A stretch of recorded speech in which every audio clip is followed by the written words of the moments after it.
I used to think the night belonged to me. Those quiet hours when everything stopped, the house still, the air thick with sleep, even the walls breathing calm. But that night, at exactly 12:41 a.m., I woke up thirsty, and one sentence shattered everything I thought I knew. Yes, sweetheart, he has no idea. Tomorrow night. Just make sure it looks messy. I froze, one hand on the doorknob, the other gripping an empty glass. Her voice came low, steady, and sharp with purpose. My wife, the woman I'd shared 3 years with, the woman I believed I knew right down to the small scar behind her left knee, was standing in the kitchen, her back turned, phone pressed to her ear, one hand twisting the belt of her robe. She laughed softly, nervous. Then she said, "I'll leave the door unlocked at 10. Make it quick. Make it look like a robbery gone wrong." I stepped back before the floorboard could betray me. No panic. No rage. I just placed the glass on the hallway table and walked toward the garage, the way I would if I were heading out for a smoke. She didn't see me. She didn't hear the door close behind me. My name is Cole Harker. I'm 46 years old. Officially, I'm the chief security strategist at a company called Valence Operations Group, an outfit that manages infrastructure security across the globe. That's the cover story. In reality, I work for the FBI's Counterintelligence Division, Domestic Operatives Unit. For 15 years, I've lived under civilian identities, tracking internal threats, corporate espionage, tech smuggling, cartel infiltration, foreign influence networks. Before that, I served 10 years in the Marines as a scout sniper, deployed to 5 combat zones. I left with honors, then got quietly recruited into the Bureau. I've seen good men die because they trusted the wrong person. I've aimed at faces I'd shared coffee with the day before, men who smiled one moment and slit throats the next. I learned the hard way that survival doesn't come from strength or speed. It comes from silence. Let people talk. Let them think they're safe. Let them build their own noose. The garage was pitch black until I entered the code on the side panel. The bulb blinked once, then steadied. At first glance, it looked like any suburban workspace. Paint cans, tools, a workbench. But behind a false wall, hidden by a pressure latch behind the breaker box, sat the thing she never knew existed. The hidden door clicked open. Inside was a 12 by 12 control room. Reinforced steel walls, layered soundproofing, a cold metal desk stacked with 4 monitors, fiber uplinks, signal scramblers, and drives full of encrypted data. My safe zone. I sat down and took a breath before pulling up the home's audio feed. I'd wired it myself. Tiny ceramic microphones hidden inside vents, lights, and baseboards.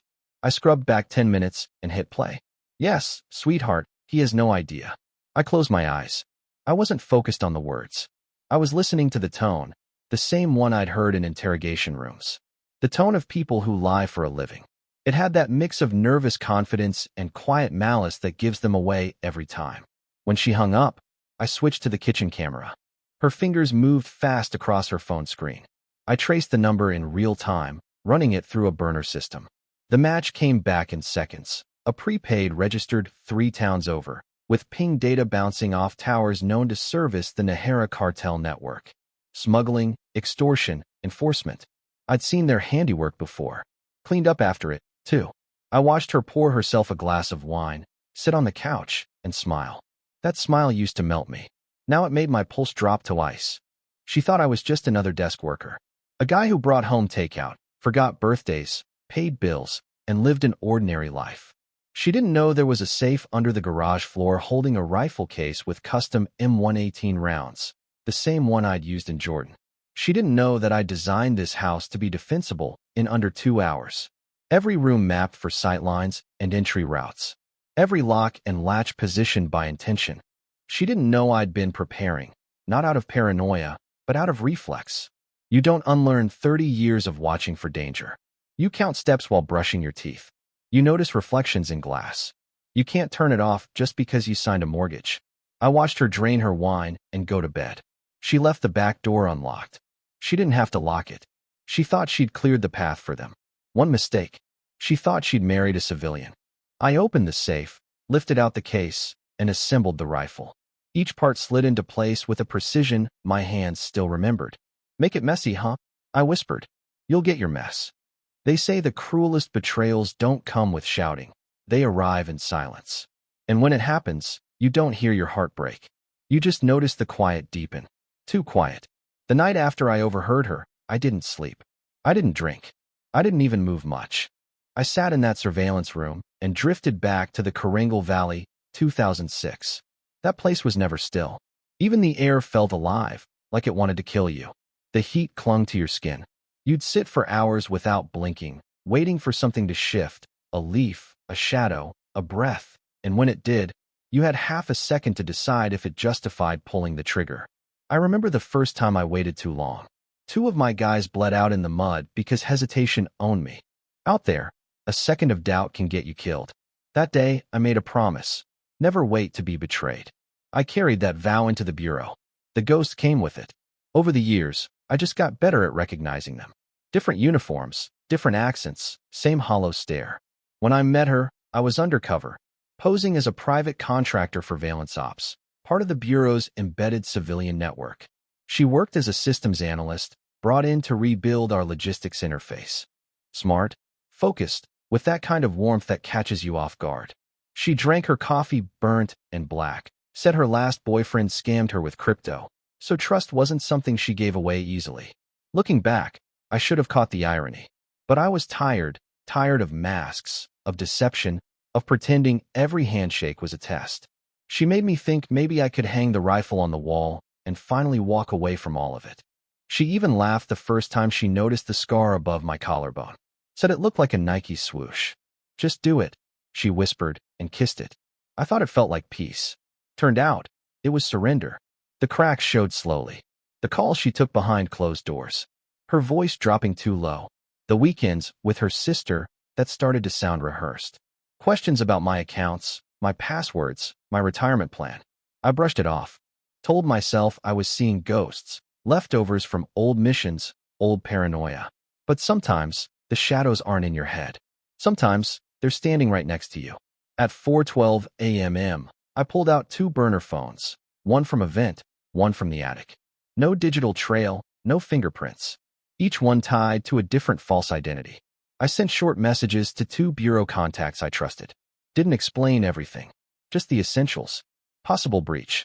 Asset compromised. Activate standby. Code phrase. Nightingale's offer perch. Within 6 minutes, I had confirmation. 2 dead drops active. One hidden in a trash can off 8th and Porter, the other behind the vending machine at my gym. That was the failsafe. If I disappeared, the system would trigger the next step automatically. I wiped both phones, crushed the SIMs, and scattered the remains across 3 different trash routes before sunrise. No loose ends. Next was the house. For years, I played the role of the husband who couldn't change a light bulb. That made it easy to install everything without question. The garage had pressure triggers synced to motion sensors at both side entries. The back patio door carried a silent alarm. Open it, and I'd know instantly. 2 wireless cameras sat hidden inside the gutters, looping feeds into my private network. To anyone watching, I looked like I was watering plants. In truth, I was wiring a defense grid. By dawn, the house wasn't a home anymore. It was a perimeter. I blended a protein shake I never drank, then opened the safe. The long rifle case hadn't been touched in almost 2 years, not because I'd forgotten it, but because I wanted to believe I wouldn't need it again. I placed it on the table, flipped the latches, and opened it. The rifle looked as familiar as it did the day I first assembled it. M110 semi-automatic sniper system. Custom optics, subsonic rounds, suppressed barrel. The kind of setup you only get to carry if you've got government clearance and a signed waiver from hell itself. I checked the chamber. Clean. Loaded a single round. Hand machined. Hollow point. Shell engraved with K-21. My mark. Killzone 21. Not bureau-issued mine. Then I spoke. Not to her. Not to anyone alive. Just to the ones I'd buried in memory. Tomorrow, sweetheart, I whispered. Let's make it messy. I smiled. She thought she was opening the door for killers. She didn't realize I'd already invited them in. The smell of seared ribeye reached me before I even stepped into the kitchen. Butter, garlic, rosemary. The works. She'd gone all out. She stood there in an apron, hair pinned up, looking like the last 24 hours hadn't existed. There he is, she said brightly. Dinner's almost ready. Thought we deserved a nice night in. She plated the steak like it was for a magazine photo shoot. Candles in the center, our best bottle of wine breathing beside her. The one we were supposed to save for our anniversary. It was theater, and she was a hell of an actress. I sat down, watching her movements, smooth, practiced, every gesture calculated. She poured the wine, handed me my glass, fingers grazing mine just long enough to pretend affection. I smiled back. She lifted her glass. "To us," she said. "To tomorrow," I replied. She froze. Barely. A flicker in her jaw, a blink too quick. But I caught it. I always do. Then came that light, fake laugh. "You're not going to tell me what that means, are you?" I sliced into the steak. "Not yet." She tried to steer the night back to normal, talked about the neighbor's dog, the weather, a show she wanted to start. I nodded when appropriate. Every word she said sounded like static. That wasn't my wife sitting across from me. That was a replica, a shell molded to keep me calm, distracted, and blind. After dinner, she stood and said she had to make a quick call. "My sister," she added with an eye roll. "She's having another meltdown." I leaned back. "Take your time." She smiled, a perfect imitation of the one I used to believe, and walked out the front door. I counted 6 seconds, then tapped my watch twice. The garage drone, hidden inside a fake lawn care bin, came to life. It lifted silently into the air, locking onto her GPS tag. I'd sewn the tracker into her coat lining a year earlier, not out of suspicion, but because comfort is the first lie you tell yourself. The screen lit up. She wasn't heading toward her sister's place. She took the highway ramp, then veered off onto a dark service road that led to an abandoned construction site west of the industrial district. The drone feed showed her pulling up beside a white van. 2 people were already waiting. Then, out of the shadows, 9 more appeared, 10 men total. Full tactical gear, black boots, gloves, helmets fitted with night vision. They weren't amateurs or hired thugs. This was paramilitary efficiency, quiet, coordinated, deliberate. Then she kissed one of them. Not a quick peck. Long, familiar, intimate. My chest didn't shatter. My hands didn't tremble. It wasn't fury or the ache of a broken heart. It was a cold clarity. The woman I thought I loved had been gone a long time. Maybe she never existed. What stood in my kitchen was skin laid over something else entirely. Transactional, practical, lethal. I cut the drone feed and moved without ceremony. I opened the rifle case again, packed the disassembled pieces into my rucksack with practiced hands, grabbed 2 extra mags, the curved combat knife, and a low-lumen headlamp. Smooth, efficient motions. No wasted breath. I slipped out the side gate and melted into the tree line the way I used to when I needed to clear my head. I moved low and quick through backyards, ducked fences, kept to shadow until the houses thinned and the trees thickened. The city hummed behind me. Out here past the gravel quarry, it was wind and rusted chain link. I found a knee and hid behind brush at the property edge. From that blind, I could see the van, the gear bags, men arming themselves with suppressed rifles and slipping on earpieces. She stood there with a printed blueprint, pointing. My house. She traced entry points, motion sensor zones, the garage safe location. She even marked where I usually tossed my phone on the counter at night. She never noticed the tampered blueprint. 2 weeks earlier I'd doctored it. The safe she pointed to was a decoy. The real one sat wired with reverse IR triggers that bounced every heat signature straight back to me. The house she thought she was mapping wasn't hers to map. She laughed. One of the men slapped her on the back like she belonged to the crew. Maybe she did. I cinched my pack, pulled my hood up, and stayed in the tree line. Moonlight was out, but I remained a ghost. Roth taught me how to disappear between wind and wire, heartbeat and breath. Tonight, I wasn't going home. I was walking into the kill box with my finger already on the trigger. I was in position before they arrived, flat on my stomach on the 2nd floor of a concrete shell once part of the site's offices. From there I had sightlines on the entry, north and west flanks, and a partial view of the main floor. Rifle settled, elevation set, wind accounted for. Everything was primed. They rolled up around 9:43 p.m., loud and sloppy, like a pack of frat boys at a bonfire. One of them even cracked a beer. They looked at this as cleanup duty. Soft target. Easy money. She stepped from the 2nd SUV, clipboard in hand, still wearing the coat I bought her last winter, the one she said made her feel safe.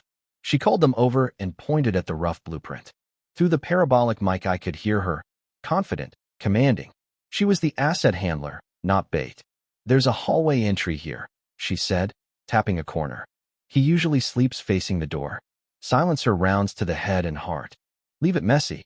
Overturn drawers. Cut a few wires. One of them laughed. Easy money. She smiled. Just don't get cocky. He's not as dumb as he looks. That was true. They breached the southern wall right where I wanted. The pressure sensors calibrated to their weight triggered a 5-second silent delay so they could cluster. I waited. The first man cleared the corner with his rifle up, took 2 steps past a plywood support, and folded. One silenced round through the sternum. No echo. Just flesh on concrete. The second guy turned too sharply and ran into a buried flash that shoved him back into a nail bomb I'd hollowed into the utility sink. It didn't kill him, but it shredded his legs. His scream sounded like an animal kicked. Panic spread fast. They scattered trying to locate the shooter. They didn't know I wasn't inside. I was above them, unreachable. Third and fourth went down clean, 2 taps each. One hit the back of the head. The other stopped to shout with a round to the throat. She started screaming orders. Hold formation. Identify the shooter. Move. There was no formation left. Only chaos. One of them tried the stairwell and hit a trigger wire. He didn't clear the second step before the supporting rebar snapped, and he fell onto steel rods I'd planted below the floor. 6 down. Number 7 bolted through a side passage and hit a ceramic shard tripwire. Not lethal, but it dropped his rifle. I wanted him alive long enough to look at her as he bled, so I didn't kill him outright. I took his kneecap out. 8 and 9 tried to run for the van. I took them from behind before they reached the hood. Thermal signatures flared on my scope, bright, predictable targets. Number 10 was the one she called Sweetheart. He was shouting her name, begging like she was going to save him. He ran, weaponless, yelling for backup on a burner that couldn't connect. He made it 12 feet before I stepped out from the shadows. I didn't shoot him. I stabbed him. Once, just under the ribcage, angled upward. His breath hitched, and he folded to his knees. He looked up at her, choking on his own breath, eyes wide with a betrayal he'd never get to understand. She caught him before he hit the ground, trying to hold him up while his blood soaked through her jeans. No, no, no, please, she whispered, pressing her hands against his chest like she could keep him from leaving. That's when I stepped out. No cover, no hiding. The rifle hung from my shoulder, and behind me, the last of the charges waited to finish what I'd started. She froze when she saw me. Her hands were shaking, drenched in blood, and her face twisted, not with fear, but with something colder. Shock, loss, maybe regret. I trusted you, she gasped. My voice came out like ice. I trusted you first. She reached for something. Maybe a weapon, maybe nothing. But I didn't wait to find out. I slammed her to the ground, cuffed her wrists, and hauled her upright. She kicked, screamed, fought, but it was over. Her team was gone. Her mission failed. No one was coming. The timer was running. 3 minutes left. The fake gas line on the lower floor was already leaking. By the time anyone found this site, it would just be smoke, ash, and 10 unrecognizable bodies. No trace of me. She was the only loose end, breathing but contained. The debrief room was sterile and cold. No windows. Just fluorescent light buzzing like static under my skin. The bureau seal hung above the table, not as a badge of honor, but as a warning. 2 cameras in opposite corners, and a mirrored wall I didn't need to test to know what was behind it. She sat across from me, wrists chained to the table. No rage. No tears. Just a quiet, heavy silence. Agent Navarro came in next. We'd run ops together before, Chicago and Tucson. Good man. Didn't waste words. He nodded to me and said, "We'll take it from here." I stood. Didn't look at her, but I could feel her eyes on me. Cold, sharp, filled with hate. Fair enough. They'd process her under Operation Glass Veil, an investigation into cartel networks using fake marriages to infiltrate law enforcement. Turns out, she wasn't just playing me. She was part of a system. A recruiter, a handler, a gatekeeper with access to a list of targets, 30-something names deep. I was just the test subject. Navarro unclipped her chain and let her out. She didn't look back. Neither did I. No one thanked me. No medals, no speeches. That's how it works when you do it right. Nobody knows you were ever there. I signed the final report, walked out through the underground corridor, and stepped into daylight. The sun stabbed my eyes after hours below ground, but I didn't shy away. I just walked toward my truck. Inside the glove box was my real phone, powered down, untouched since I'd triggered the contingency drop 3 days back. I didn't turn it on. Not yet. Instead, I drove east. Past the city. Past any signal. Past the edges of maps, and into the forgotten brushlands where the wind never stopped moving. I pulled off near mile marker 212, left the road, and hiked the rest. My gear was still there, buried beneath a hollow tree, sealed tight in a dry bag. Rifle broken down, cleaned, ready.